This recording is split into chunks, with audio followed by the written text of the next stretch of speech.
روایتوں میں ہے کہ لولا الحجہ، اگر حجت خدا اس زمین پر نہ ہو لساخت الارض، تو یہ زمین ہل جائے گی، خراب ہو جائے گی بغیر حجت خدا۔ روایتوں میں موجود ہے کہ جب سے خداوند متعال نے اس دنیا کو بنایا، حجت خدا سے اس دنیا کو خالی نہیں چھوڑا، حجت خدا سے اس دنیا کو خالی نہیں چھوڑا۔ حجت خدا یا غائب مستور یا ظاہر مشہور، یا حجت خدا ظاہر ہے، مشہور ہے، لوگ جان رہے ہیں کہ اس زمانے کی حجت فلاں امام ہے، یا یہ کہ حجت خدا غائب ہے، مستور ہے۔ حجت خدا غائب ہے، مستور ہے۔ خوب، جب حجت خدا یعنی امامت الہی ظاہر ہوگی، مشہور ہوگی، تو آپ جب کسی مسئلے میں پریشان ہوں گے تو آپ کیا کریں گے؟ فوراً اس امام ظاہر کے پاس جائیں گے اور اپنے مسئلے کا حل طلب کریں گے۔ خوب، جب حجت خدا پوشیدہ ہو، مستور ہو، لوگوں کی آنکھوں سے اوجھل ہو، تو لوگ اپنی پریشانیاں کس کے پاس لے جائیں گے؟ لوگوں کی پریشانیاں کیسے حل ہوں گی؟ امام سے ایک سائل نے، بڑا عقل مند سائل تھا، امام سے سائل نے سوال کیا، مولا فَكَيْفَ يَنْتَفِعُ النَّاسِ بِالْحُجَّةِ الْغَائِبِ الْمَسْطُورِ، مولا وہ حجت خدا جو غائب ہوگی، پوشیدہ ہوگی، لوگ اس سے استفادہ کیسے کریں گے؟ مولا نے عجیب جملے فرمائے، مولا نے فرمایا کما ينتفع الناس بالشمس اذا سطرها السحاب۔ عقل مند حضرات تشریف فرمائے، مولا فرماتے ہیں جس طریقے سے لوگ جب سورج غائب ہو جاتا ہے تو سورج سے استفادہ کرتے ہیں، اسی طرح سے جب امام زمان غائب ہوں گے تو لوگ امام زمان سے استفادہ کریں گے۔ جو سمجھے وہ سمجھے، جو نہیں سمجھے انشاءاللہ آگے سمجھیں گے۔ کیسے؟ آپ نے دیکھا ہے بادل جب سورج کے سامنے حائل ہو جاتے ہیں تو کیا سورج اپنی روشنی ہم تک نہیں پہنچاتا؟ جب سورج کے سامنے بادل آ جاتے ہیں تو کیا سورج اپنی روشنی ہم تک نہیں پہنچاتا؟ صرف ایک فرق ہے، وہ فرق یہ ہے کہ وہ روشنی جو بادلوں سے پہلے تھی اس کی تقویت زیادہ تھی، اس کی مقدار زیادہ تھی، لیکن وہ روشنی جو بادلوں کے بعد ہے اس کی تقویت کم ہے، اس کی روشنی کم ہے، لیکن روشنی اتنی ہے کہ اگر آپ زمین پہ سوئی بھی ڈال دیں تو اٹھا سکتے ہیں، روشنی اتنی ہے۔ خوب، امام نے کیوں امام زمانہ کی مثال سورج کے مانند دی ہے کہ جس طریقے سے سورج کو جب بادل گھیر لیتے ہیں تو لوگ سورج سے استفادہ کرتے ہیں، اسی طرح سے جب امام زمانہ پردہ غیب میں ہوں گے تو لوگ امام زمانہ سے استفادہ کریں گے۔ آخر کیوں امام نے یہی مثال دی؟ اس کی دو تین وجہ ہیں۔ پہلی وجہ یہ ہے کہ جب سورج غائب ہوتا ہے تو اپنی روشنی پہنچاتا ہے، اسی طریقے سے جب امام زمانہ غائب ہوں گے تو اپنی ضیاء، اپنی روشنی ہم تک پہنچاتے رہیں گے۔ اگر آج ہماری سانسیں، اگر آپ کو دلیل چاہیے ہو تو دیکھو، اگر آج ہماری سانسیں چل رہی ہیں، اگر آج ہمارے نفس چل رہے ہیں، اگر آج ہماری عزت و آبرو سلامت ہے، اگر آج مذہب تشیع امان میں ہے تو اس کا مطلب یہ ہے کہ کوئی طاقت ہے جو ہم پہ نظر رکھ رہی ہے، اللہ ہم کہاں؟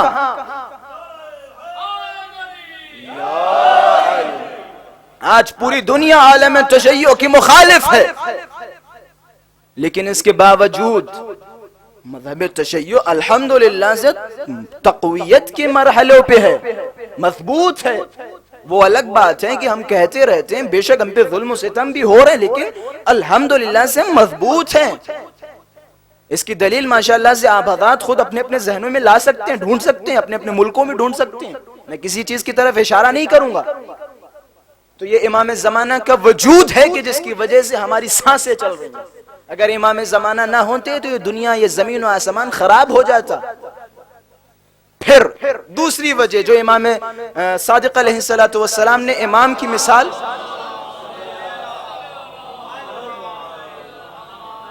سورج کے مانندی اس کی دوسری وجہ یہ وجہ تو بہت زیادہ، میں صرف ایک وجہ اور بتاؤں گا، آپ کی زحمت ہے تمام.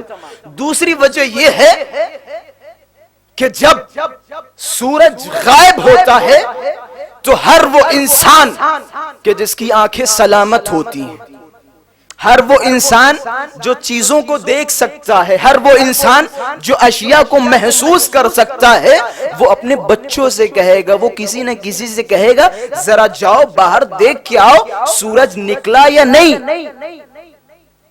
کون کہے گا یہ؟ جس کی آنکھیں سلامت ہیں، جو دیکھ سکتا ہے، روشنی کو محسوس کر سکتا ہے، وہ بار بار انتظار کرے گا، لوگوں سے پوچھے گا ذرا دیکھو سورج نکلا یا نہیں.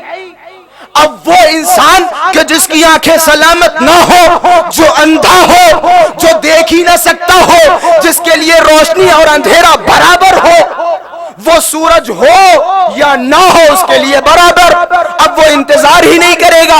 امام صادق نے مثال دے کے بتا دیا، امام زمانہ کا انتظار فقط وہی کرے گا کہ جس کی آنکھیں سلامت ہے، جو چیزوں کو دیکھ سکتا ہے، جس کا دل زندہ ہے، جس کا دل مردہ، اس کے لیے برابر امام ہو یا نہ ہو.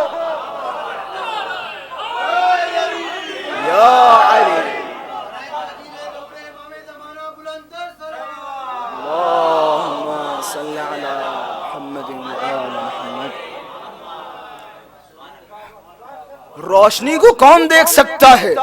جو بھینا ہو، جس کی آنکھیں ہو. اب وہ اندھے لوگ جو روز بروز اخباروں میں اور اپنے ٹی وی چینلوں سے امام زمانہ کا انکار کر رہے ہیں، ان کی غلطی نہیں ہے. جب وہ اندھے ہی ہیں تو انہیں کسی چیز کی ضرورت ہی نہیں، ان کے لیے ہونا نہ ہونا برابر. ایک اندھا جو مثلا دن میں چل رہا ہے تب بھی اس کے لیے اندھیرا ہی ہے، تب بھی اسے کسی کے سہارے کے تحت چلنا پڑ رہا ہے.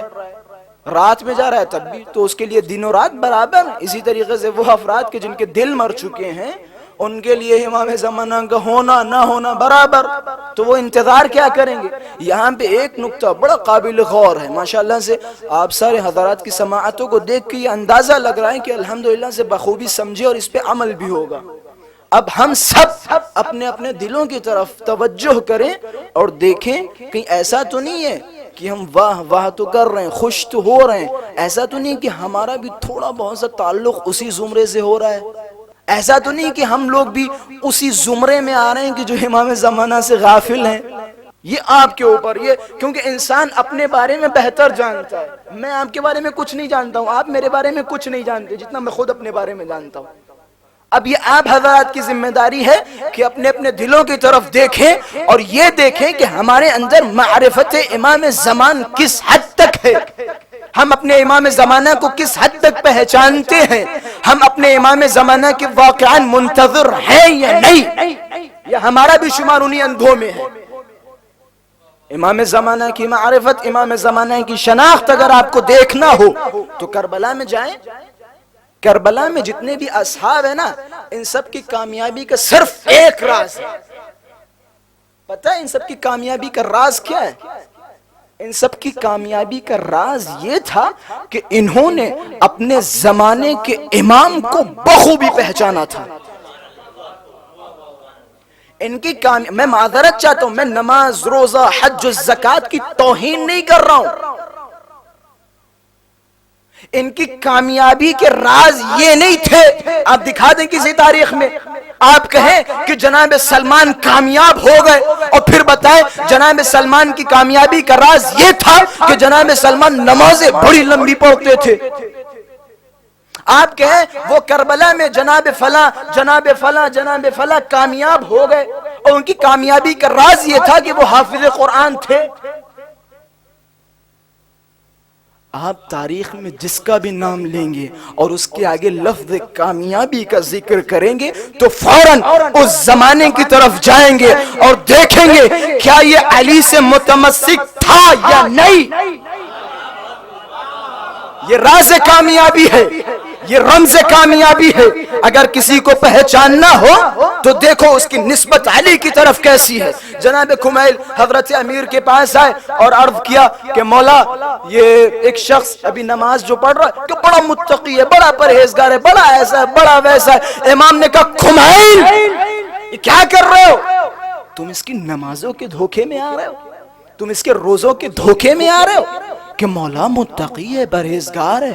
کہ کمیل انسان کو پہچاننے کا یہ طریقہ نہیں ہوتا کہ اگر تمہیں پہچاننا ہو تو جاؤ اس کے سامنے علی ابن ابی طالب کا ذکر کرو.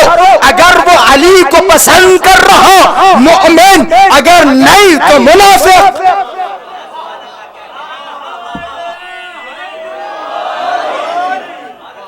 یہ پہچاننے کا طریقہ ہے.